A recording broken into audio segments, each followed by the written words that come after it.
This is a special Hanukkah edition of Judaism Unbound, Night 3.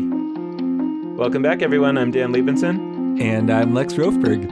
Tonight is night 3, third night of Hanukkah, and we want to highlight what is maybe our most popular part of our Hanukkah Unbound website. It certainly got the most likes and shares on Facebook last year, and it's unsurprising. It's because it is our drinking track, encouraging you to make different cocktails for every night of Hanukkah. And we have to shout out to our friends at the Kiddush Club at Rotfei Sedek, who are the brains and the execution behind all of these. We just posted on our website, but they came up with all these incredible punny names for drinks.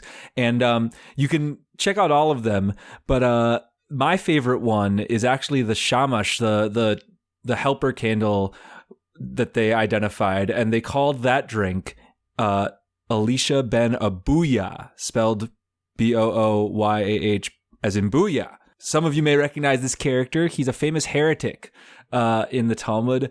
I think this is my favorite drink for a few reasons. One is that I have lately been on a big kick where I am like owning the idea of Jewish heresy and like telling people I'm a Jewish heretic and trying to get other people to be Jewish heretics like me. I think it would be great if we all had our own special heresies that we embraced and didn't pretend that we were all necessarily towing the same collective lines and following all the same rules. So all about heresy. Thank you, Elisha ben Abuya, for repping that.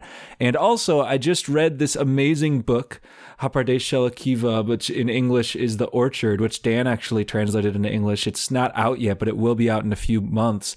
And it was so good, and it was all about the time period that Elisha ben Abuya inhabits and about his friend Rabbi Akiva. So shout out to Elisha ben Abuya. This drink has some ginger in it. It has some cranberry juice, which is a big fave of mine, some etrog vodka. It's a goodie. Yeah, and I wanted to talk a little bit about another character that comes out of that book, The Orchard. He doesn't come out of the book. He was actually a important figure in Jewish history. Yeah. The rabbi's name was Elazar ben Arach, who's a very not well known, one of the sort of original founders of Rabbinic Judaism, basically. And the drink in his honor is called the Elazar ben Arak, which is made from arak, which is an anise flavored liquor. The truth is, I really don't like anise or black licorice or pineapple, which is also in it. But I do like to pay tribute to some of the forgotten figures of history. I wanted to say about the general idea of drinks that it's one of the ideas that we have on our website of sort of different ways to, quote, light the menorah. I think it may have originally come out of the idea of getting lit.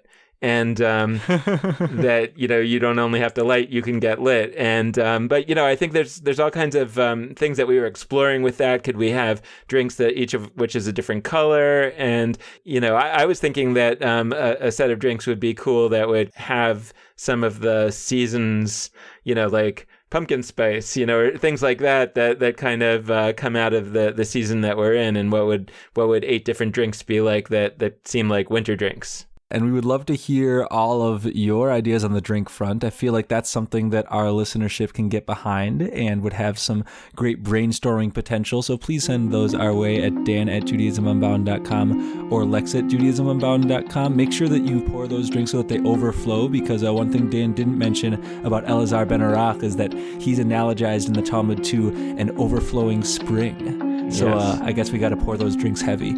Help us out. Let's figure out the drinking aspect of Hanukkah, important mission of the Jewish present and future. With that, this has been Judaism Unbound.